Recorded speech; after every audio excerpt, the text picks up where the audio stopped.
बेटा आज हम आरओ बुक से चैप्टर 6 त्रिलोचन है जिसके राइटर काव्य का चैप्टर है चंपा काले काले अक्षर नहीं चीनती, ये पढ़ेंगे। चंपा एक लड़की है। जो त्रिलोचन है उनकी एक कविता लोक भावना से जुड़ी हुई है। तो चंपा एक लड़की है जो काले काले अक्षर, अक्षर माने अक्षर, नहीं चीनती, चीनती मतलब पहचानती। क्यों नहीं पहचानती वो काले काले अक्षरों को? क्योंकि वो पढ़ी लिखी नहीं है, इसलिए वो काले काले अक्षरों को नहीं पहचानती। कविता देखते हैं। चंपा काले काले अक्षर नहीं चीनती, चंपा काले काले अक्षरों को नहीं पहचानती। मैं जब पढ़ने लगता हूं तब वह आ जाती है। कवि कहते हैं कि जब मैं पढ़ता हूं तो वो आ जाती है। खड़ी खड़ी चुपचाप सुना करती है, उसे बड़ा अचरज होता है। इन काले चिन्हों से कैसे ये सब स्वर निकला करते हैं। अनपढ़ है चंपा।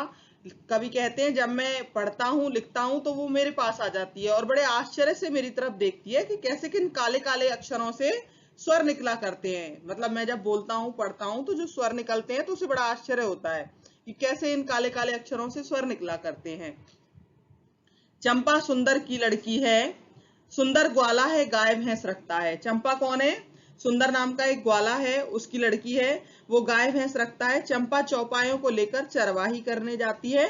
चरवाही करने का मतलब है बेटा उनको चराने के लिए ले जाती है। चंपा अच्छी है, चंचल है, नटखट भी है। चंपा कैसी है? चंचल है, अच्छी है और नटखट है, शरारती है। कभी कभी ऊधम करती है, कभी कभी शरारतें करती है। कैसी शरारतें करती है? कभी कभी वह कलम चुरा लेती है।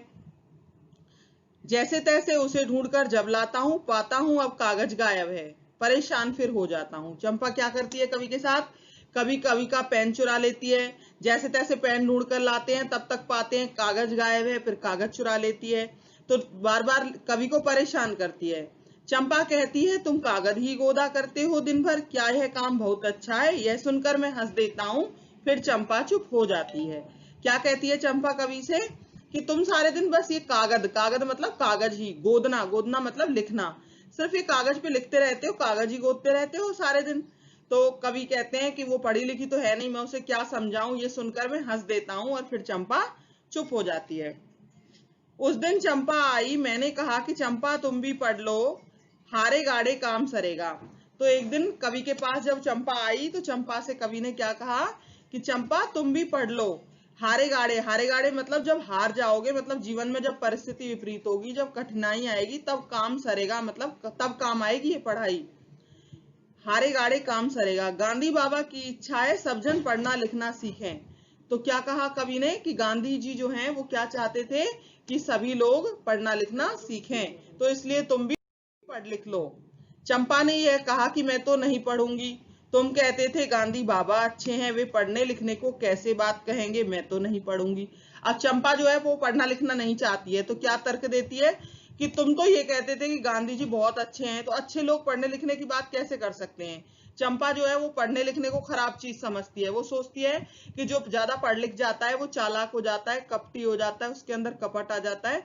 तो वो कहती है कि गांधी बाबा तो अच्छे हैं, लेकिन तुम तो कहते थे वो अच्छे हैं, लेकिन फिर वो पढ़ने लिखने की बात करते हैं तो अच्छे कैसे हुए। फिर कहती है मैं तो नहीं पढ़ूंगी। मैंने कहा कि चंपा पढ़ लेना, अच्छा है ब्याह तुम्हारा होगा, तुम गौने जाओगी। कवि कहते हैं कि मैंने चंपा को समझाया कि चंपा देखो पढ़ना लिखना अच्छी बात है, तुम्हारा ब्याह होगा, जब तुम्हारी शादी होगी तो तुम गौने जाओगी। गौने जाने का मतलब यहाँ पर ससुराल जाने से है।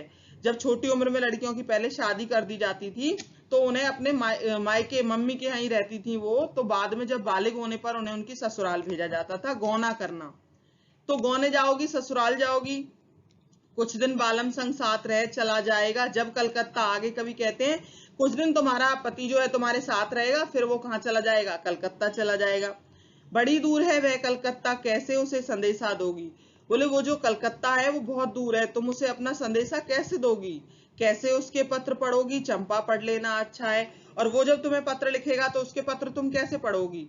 यहाँ मतलब जो पूर्वी प्रदेश की जो स्त्रियां हैं उनकी विडंबना का वर्णन किया है कि वो अनपढ़ हैं, पढ़ी लिखी नहीं है, और उनके पति शादी के बाद कलकत्ता जैसे महानगरों में कमाने के लिए चले जाते हैं, तो ना तो वो पत्र लिख पाती हैं ना दे पाती हैं, और घुट घुट कर अपना जीवन व्यतीत करती हैं। कई बार तो पति वापस नहीं आता, वहीं दूसरी शादी करके और महानगरों में ही सेट हो जाता है। तो इन सब चीजों के लिए कवि कह रहे हैं कि चंपा तुम पढ़ लिख लो। जब तुम्हारे पति तुम्हारे साथ कुछ दिन रहकर कलकत्ता कमाने के लिए चला जाएगा तो तुम कैसे उसको संदेशा दोगी, कैसे उसके पत्र पढ़ोगी। चंपा पढ़ लेना अच्छा है, इसलिए चंपा पढ़ना लिखना अच्छी बात।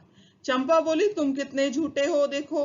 चंपा क्या कहती है, देखो तुम तो बड़े झूठे हो, हाय राम तुम पढ़ लिख कर इतने झूठे हो। फिर कहती है तुम पढ़े लिखे हो और इतना झूठ बोलते हो, मैं तो ब्याह कभी ना करूंगी। आगे कहती है मैं तो शादी नहीं करूंगी, और जो कहीं ब्याह हो गया, यहाँ झूठ मूठ को मतलब अपने मन के अंतर भावना को छुपाते हुए कह रही है चंपा मैं तो शादी नहीं करूंगी, और अगर मेरी शादी हो भी गई तो मैं क्या करूंगी, तो मैं अपने बालम संग साथ रहूंगी, तो मैं अपने पति के साथ में रहूंगी, कलकत्ता में कभी न जाने दूंगी, कलकत्ता पर वज्र गिरे। यहाँ कहती है चंपा मैं अपने पति को अपने से अलग होकर कभी भी बाहर दूसरे देश या दूसरे शहर में नहीं जाने दूंगी, कलकत्ता नहीं जाने दूंगी, कलकत्ता पर वज्र गिरे, ऐसे कलकत्ता पर वज्र गिर जाए। वज्र जो है बेटा इंद्र का अस्त्र है जो सब कुछ समाप्त कर देता है, नष्ट कर देता है।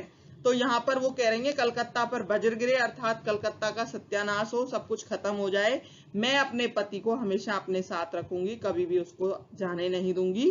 तो प्रस्तुत कविता में त्रिलोचन जी ने चंपा की के बारे में बताया है। चंपा अपने मत के प्रति आग्रही नारी है, जिद्दी है और तर्क करती है, अपनी बात को ऊपर रखने के लिए कवि के साथ तर्क करती है, और ये कहती है कि मैं मतलब अपनी बात को ऊपर रखती है कि मैं तो शादी नहीं करूंगी, और करूंगी तो फिर अपने पति को अपने साथ रखूंगी। तो मतलब वो परिवार के साथ मिलकर चलने में विश्वास रखती है। थैंक यू बेटा।